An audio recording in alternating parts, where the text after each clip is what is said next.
So was the bastard you were after now riding with the cowboys? Roscoe Bob Bryant was his name. Oh. But no, this time it was a different bastard I was after. The aforementioned Mr. Ringo. And yes, he was working for old man Clanton.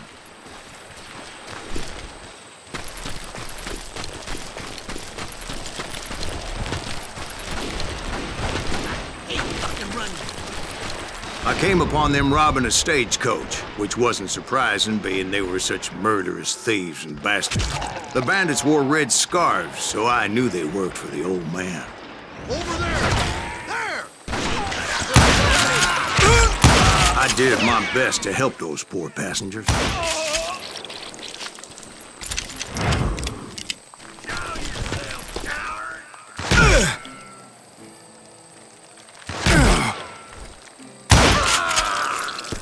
Moments later, the attackers were dead, and I checked the stagecoach to see how many passengers were still breathing.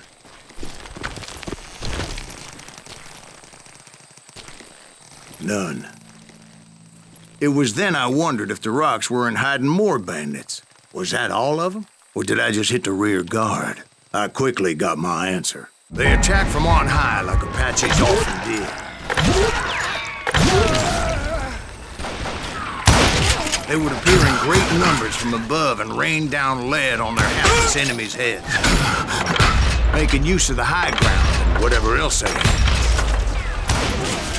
Yep, the Apaches always appeared out of nowhere, and there never seemed to be an end to them. Hold on. Were you attacked by Apaches? What happened to the cowboys? Did I say they were Apaches? I said Clanton's cowboys attacked me Apache style. I was in a pitched battle, but I was holding my own against an overwhelming enemy foe. See, at the time, I was still pretty green and would often blunder into regrettable situations. But I just kept shooting at anything I could see up in those damn rocks.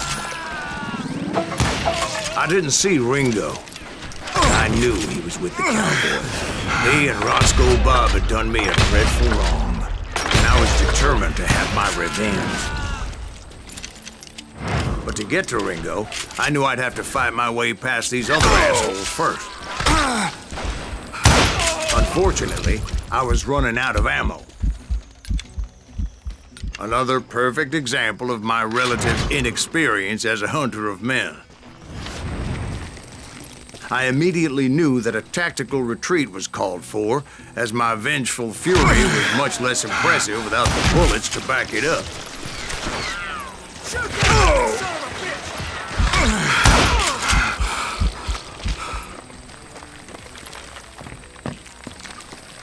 Finally, they managed to corner me.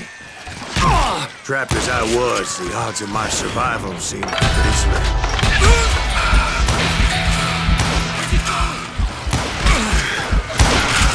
Luckily, serendipity was on my side as I suddenly spotted a way out of my predicament.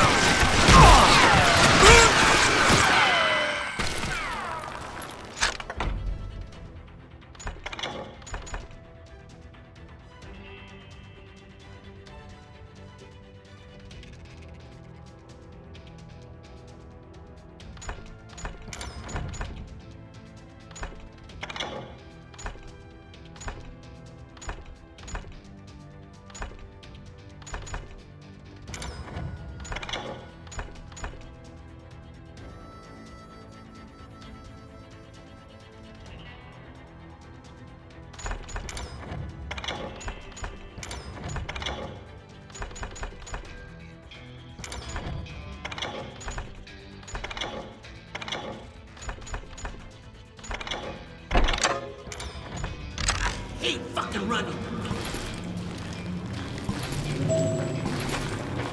I ran ahead as if the devil himself was after me. Bullets were whizzing by my ears, but I wasn't about to roll over and die.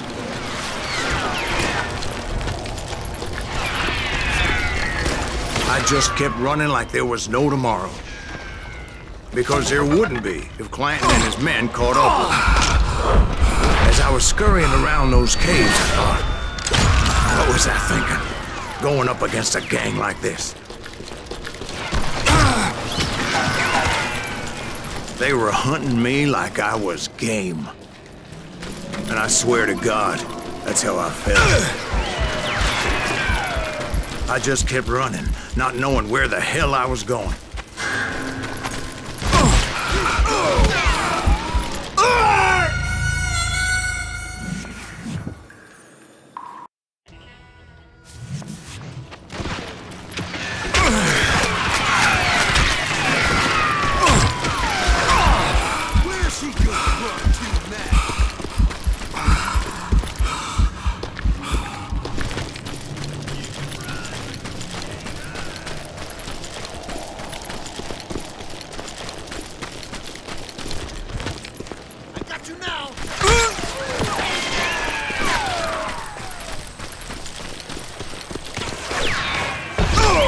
And that's when something miraculous happened. Like manna from heaven.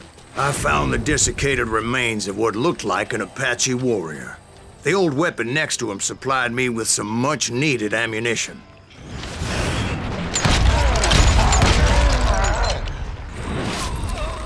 Bat Masterson once told me it was more important to be lucky than good, and he would know.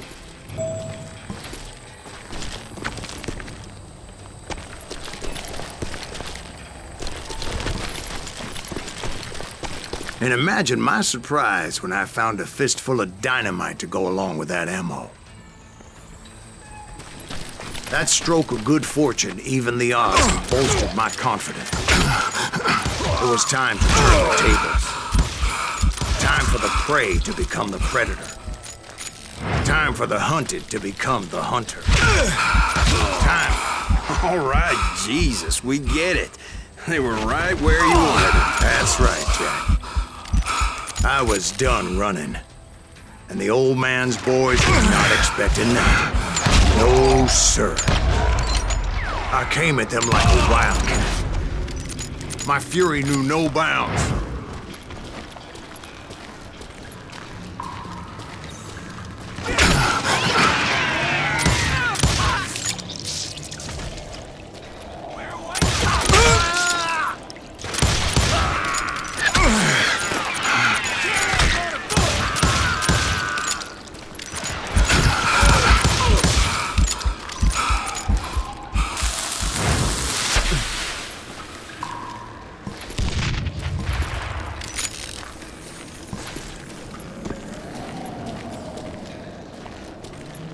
It was finally time for that old man to pay for his sins.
I yelled out at the top of my lungs, "Clanton, I'm coming for you!"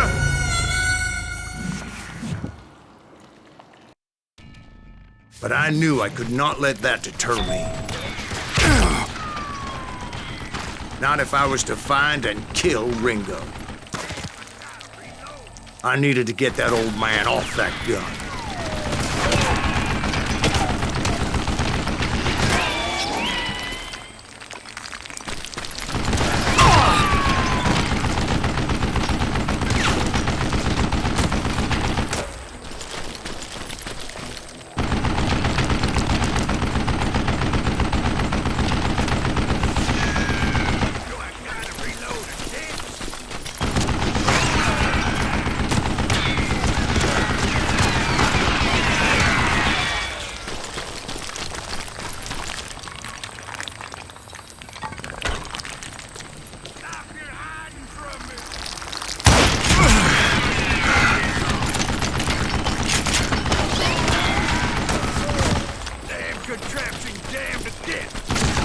Most everyone thought it was the Ruales who had come up against him in Guadalupe Canyon, but it was just me.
Apparently, one of the cowboys made it out of there alive and told Ike and Billy Clanton that it wasn't a Mexican who took their father's life that day.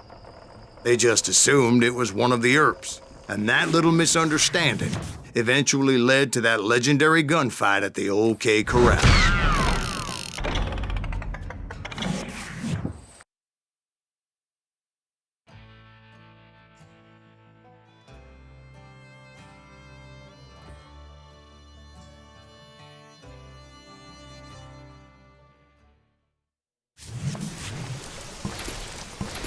A few weeks after that dust-up at the OK Corral, I was still after Johnny Ringo. I had tracked him and the cowboys to their hideout at a sawmill, and they were loaded for bear.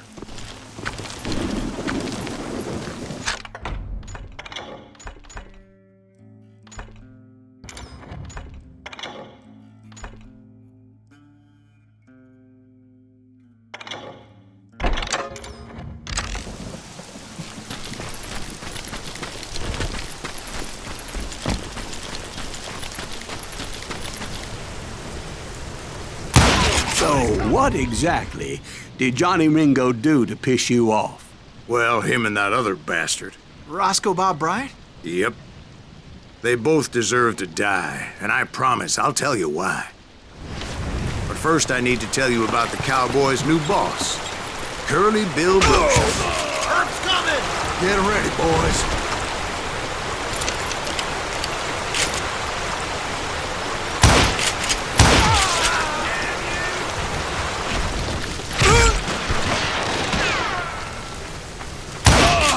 Curly Bill took charge of the cowboys upon the old man's demise.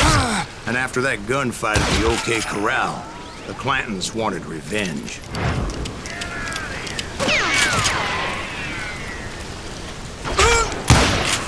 So they murdered Morgan Earp and grievously wounded his older brother, Virgil.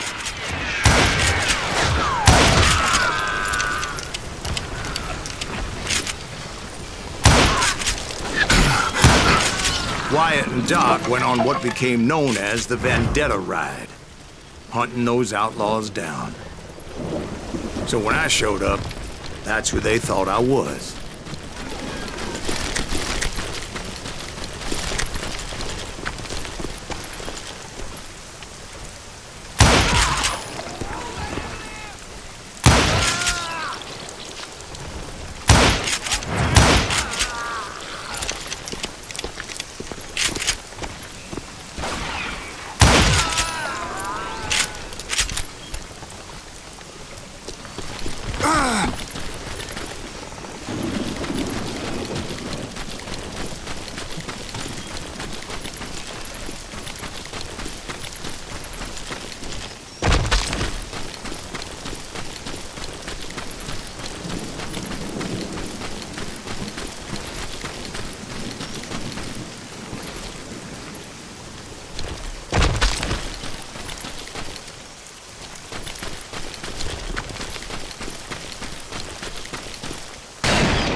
There were killers around every corner, all wearing red bandanas. That's how the cowboys identified each other. And I was beginning to wish I had one myself.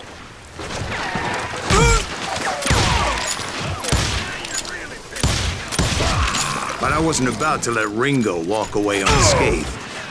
And that's what drove me forward.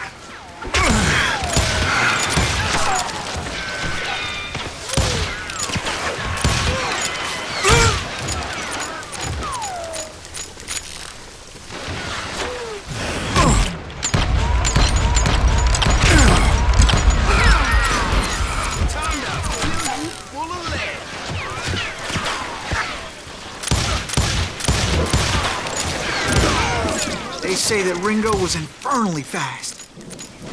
I hardly saw anyone faster, boy. Certainly not Wyatt Earp. That man was all hat and no cap.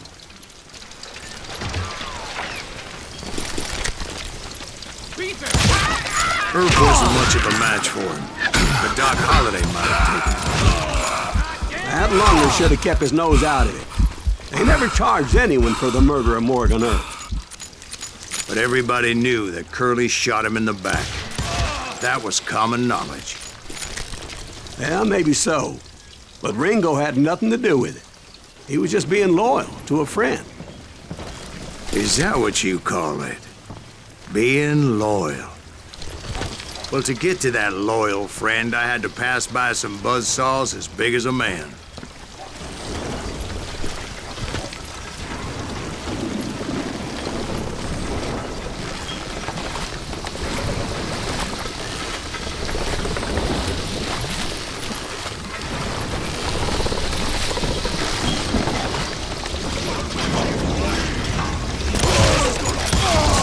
Excuse me, sir. I have a question. What's that, Dwight?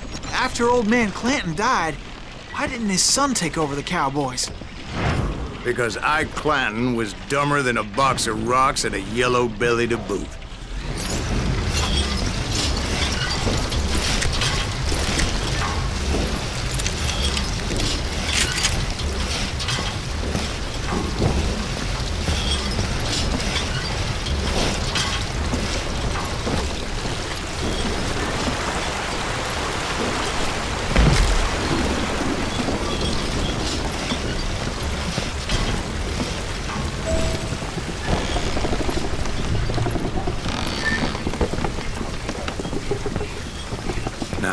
Where was I?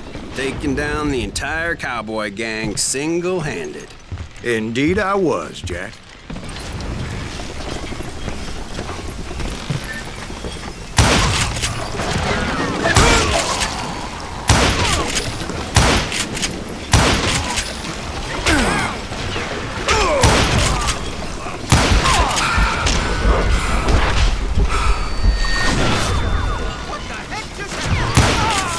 It wasn't easy, as those boys had good cover.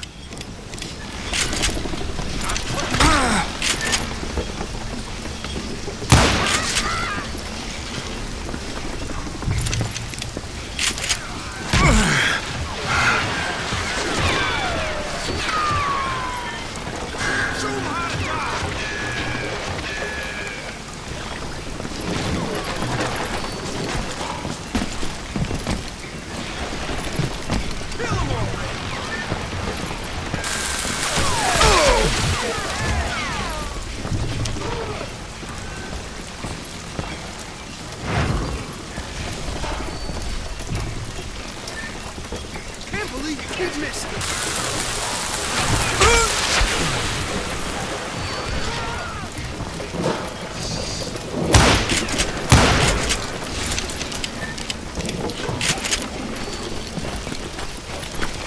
I'm gonna shoot you dead.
There were carts everywhere, piles of lumber, and God knows what else for people to hide behind. That really was one hell of a sawmill. Quite an impressive operation.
And where was Curly Bill? Did you see him?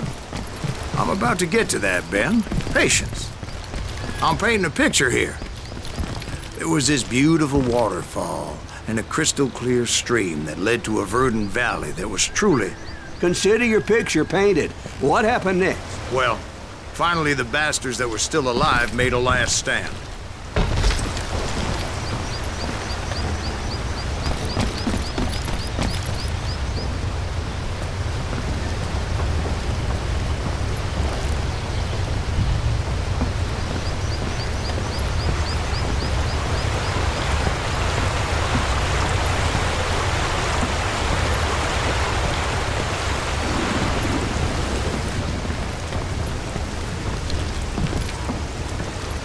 Curly Bill, Johnny Ringo, and his compadres took off into the lumber yard, and I followed after.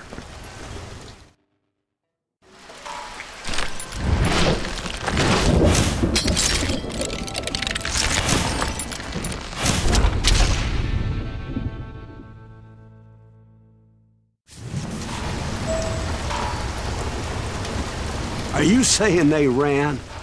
Cowardice was not in Ringo nor Curly Bill's nature. No, sir. I never said they were running scared.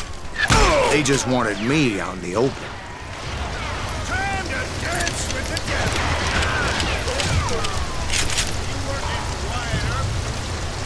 Did that sumbitch Earp send you to kill me?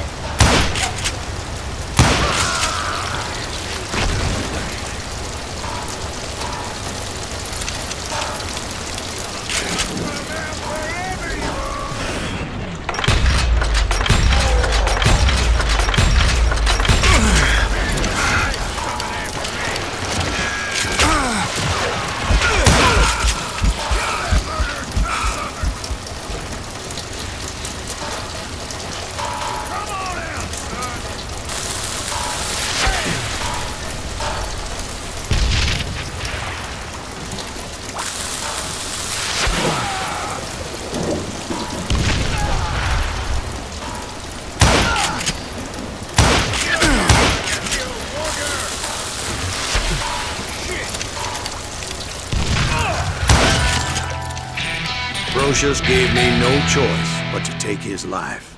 But Ringo was nowhere to be found. I knew you didn't kill Ringo, because he was found dead in a different location altogether. To this day, his killer is still unknown. Indeed. Took me a few months before I finally tracked his ass to West Turkey Creek Canyon.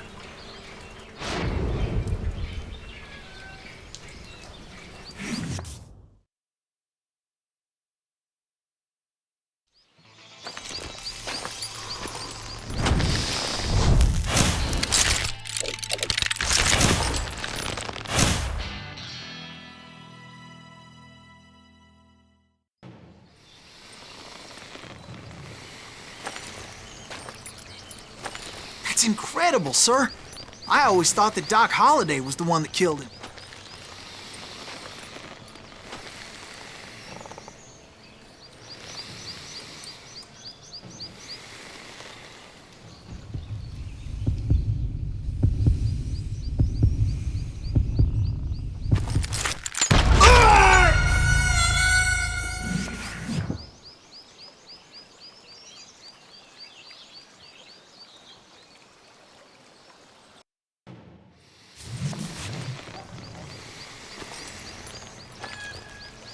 That's incredible, sir.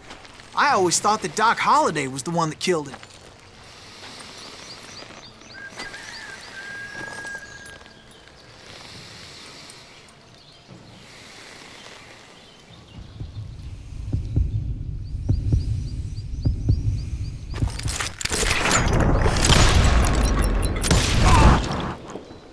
Sorry I had to ruin the legend for you, boy.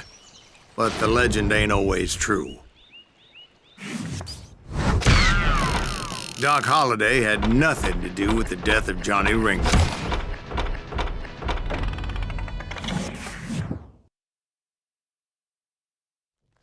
I was paid a healthy bounty for Ringo and Curly Bill, and realized there was real money to be made. That's why I went after Henry Plummer.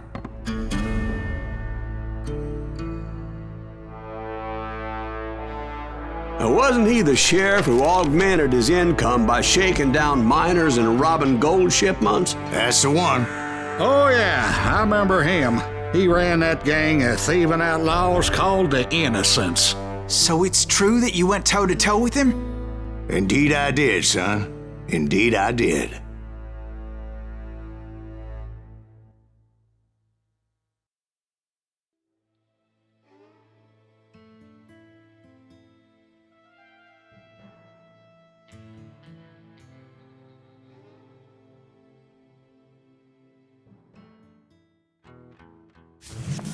I knew I needed resources if I was going to track down Roscoe Bob Bryant, and hunting Plummer looked like a good way to get rich quick.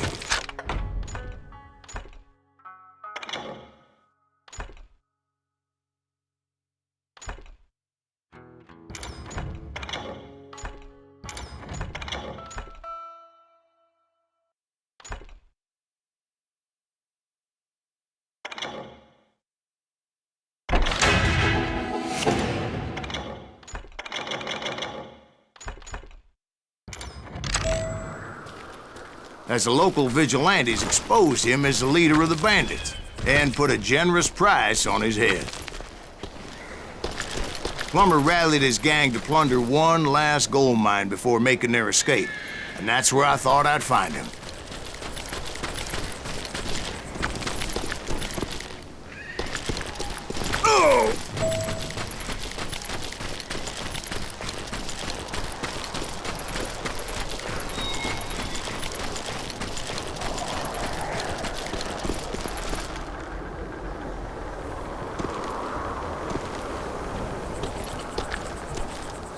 It makes me nervous standing so close to all these goddamn barrels of gunpowder.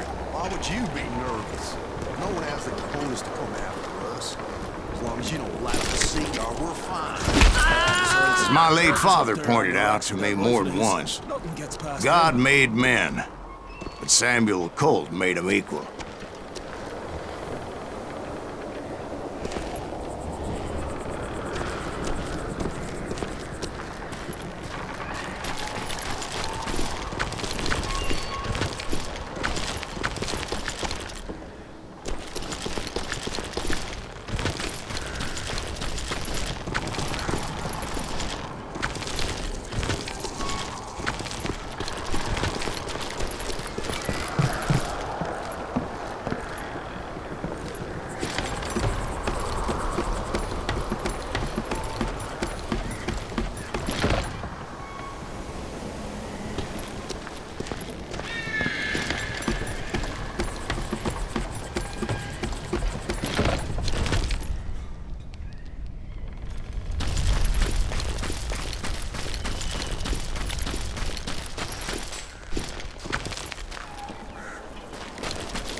Yeah?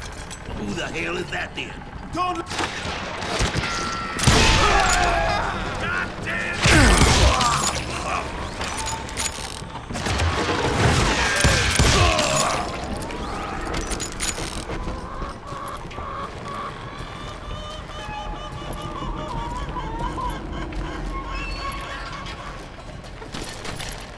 I knew that dynamite wasn't mine, so I decided the polite thing would be to return it.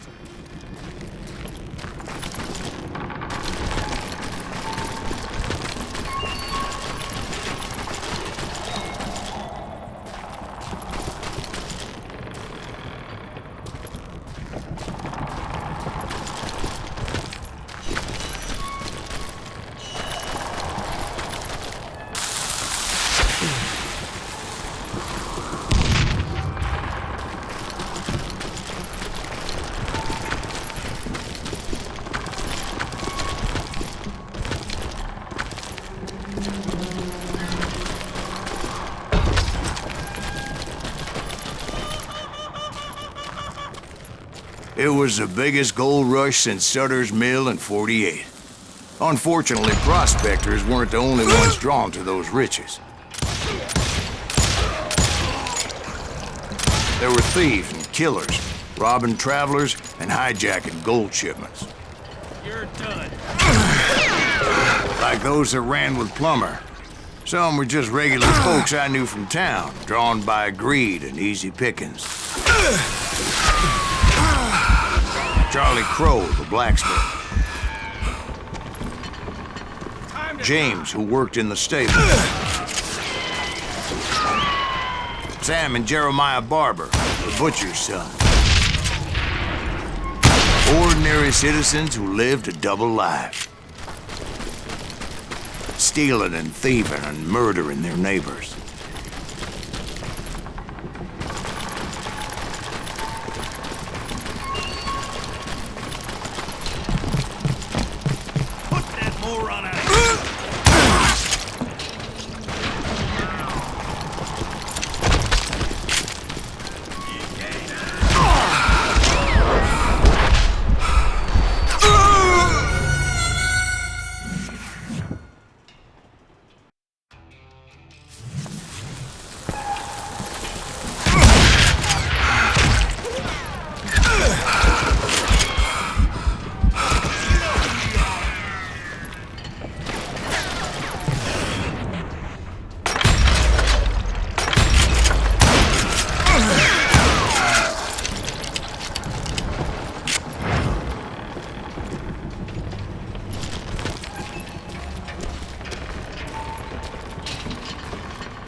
The rest were veterans of the Civil War.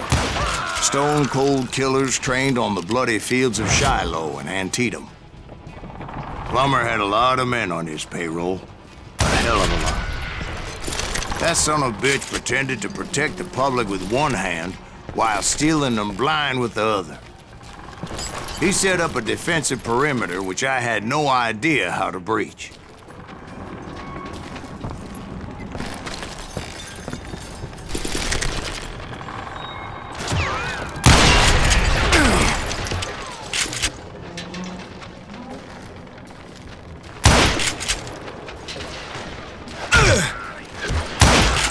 Dangerous, desperate individuals.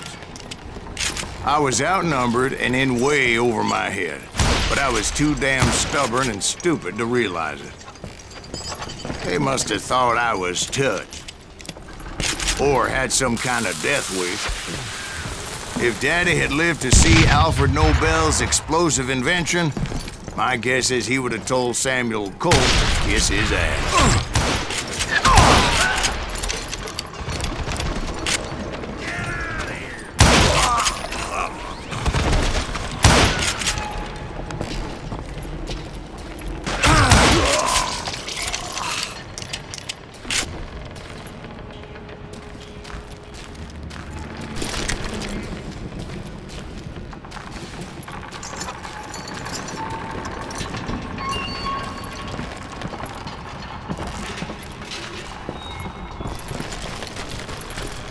I thought I was some kind of hero.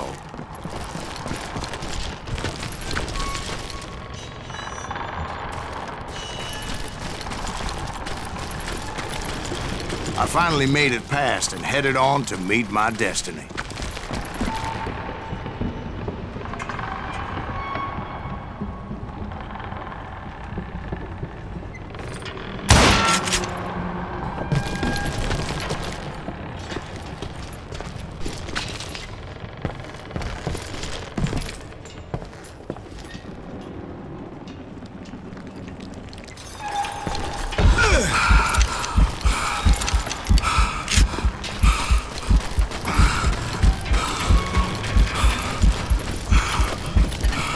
But first, I had something I needed to figure out.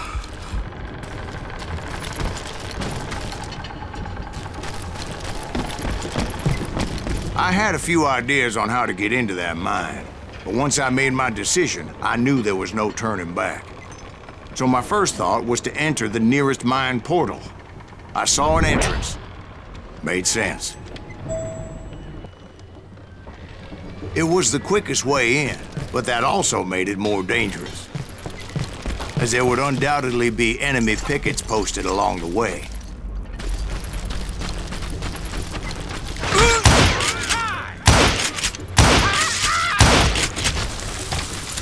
Do you know who we are? You can't hide forever. Plumber wants that asshole dead.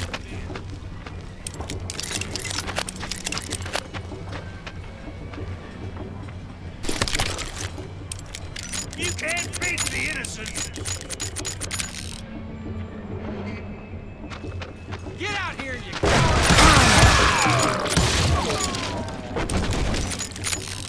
I will drop you down a mine shaft.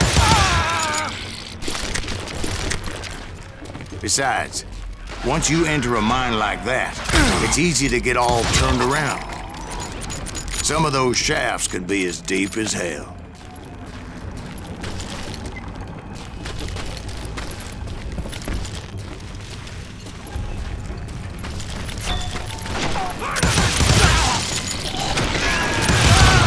A single stumble or misstep can easily end in a deadly plunge to oblivion.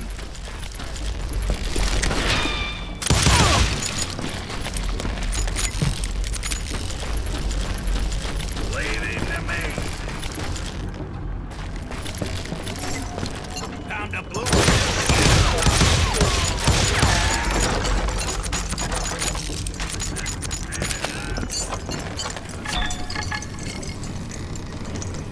I do not deserve to die like this.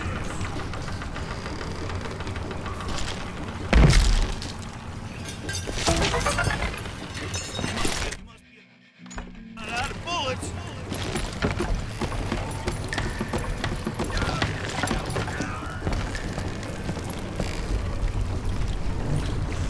I will drop you down a mine shaft.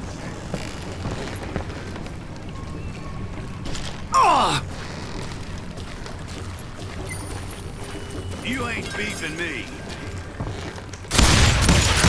Oh, my damn ears are ringing. You can run, but you can't hide. Time to blow your shit up.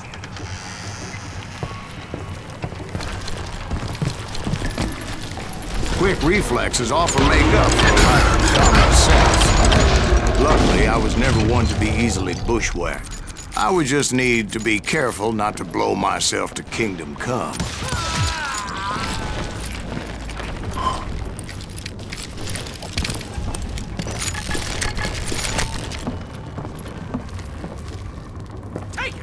With all that gunpowder and dynamite everywhere, a body has to know what he's shooting at.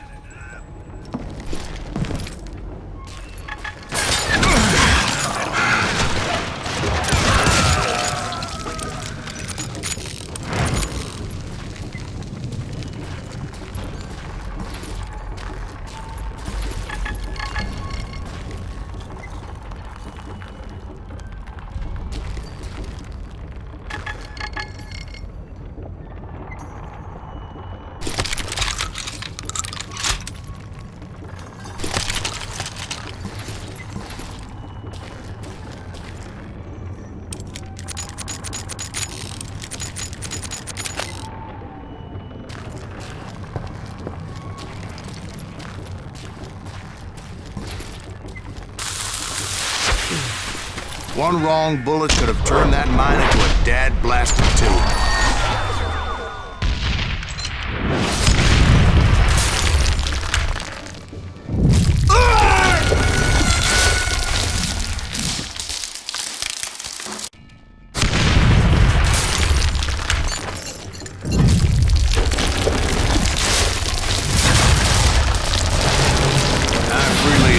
My plan of attack was not just moronic, but clearly insane.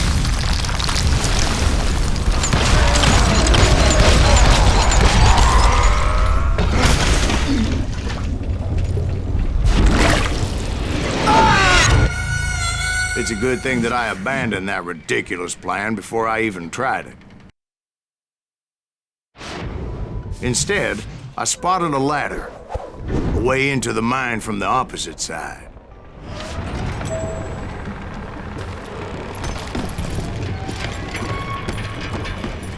It was a long way around, but that approach seemed more sensible at the time. Of course, being I had a problem with heights, that scaffolding scared the bejesus out of me.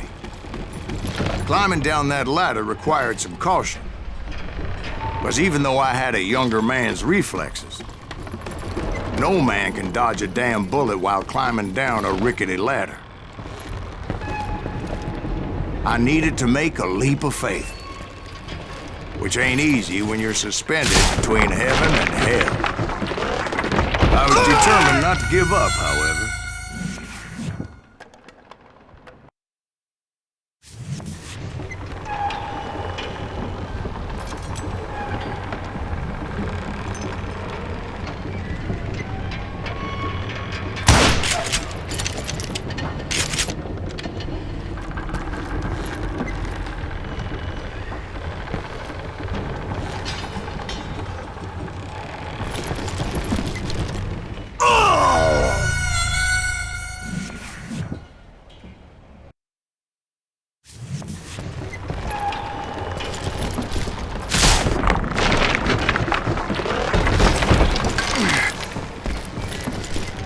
That Sheriff Plummer seemed quite the despicable character. When the vigilantes discovered what the sheriff was up to, people were outraged. That 10,000 they put on his head would go a long way to helping me find old Bob.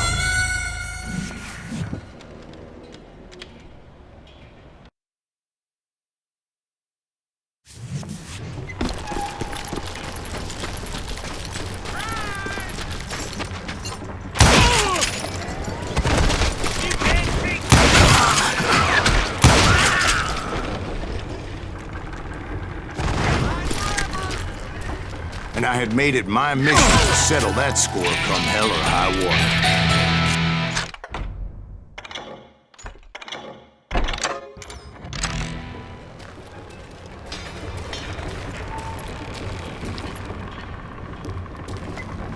But first, I would have to make a choice.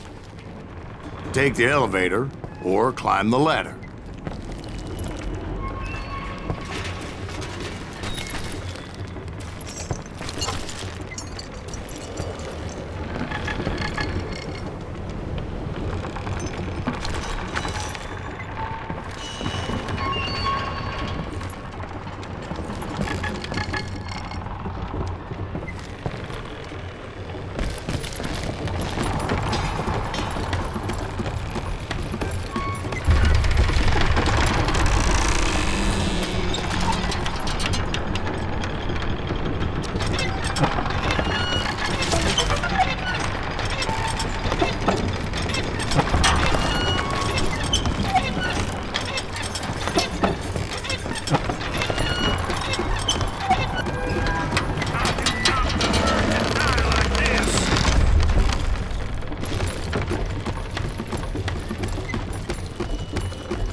Plummer was a mad dog killer, and the people of Nevada City deserved better.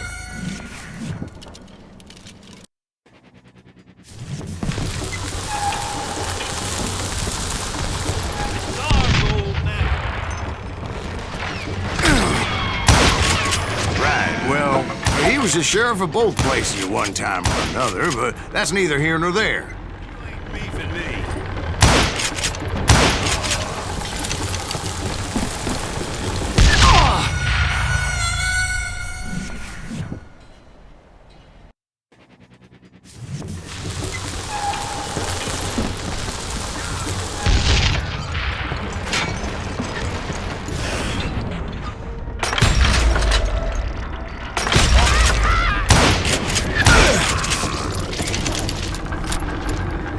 The point was, taking him down would save a lot of lives, including my own.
Henry Plummer was clearly unhinged, and I could see right away that this would take some doing.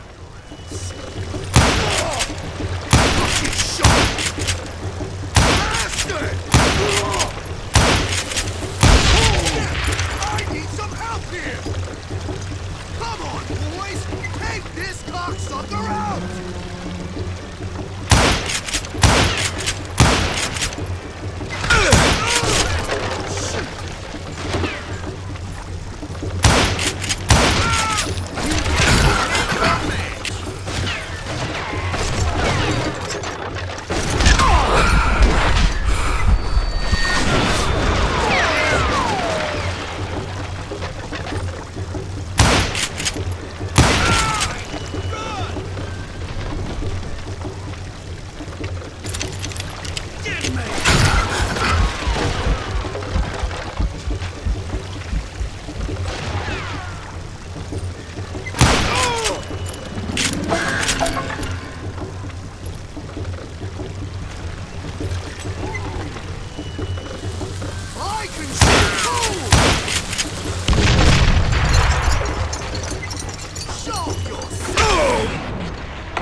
So that's how Henry Plummer died. Him and his crew were worth their weight in gold. And now, I was officially a bounty hunter.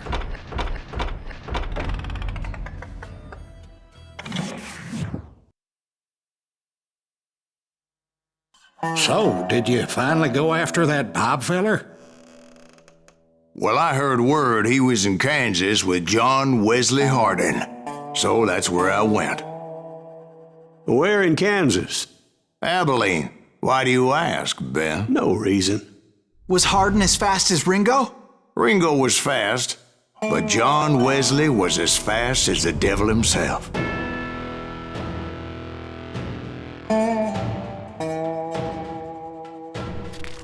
Hell, he killed his first man at 15. From that day forward, he had a price on his head and wouldn't back down for nobody, not even Wild Bill Hickok himself.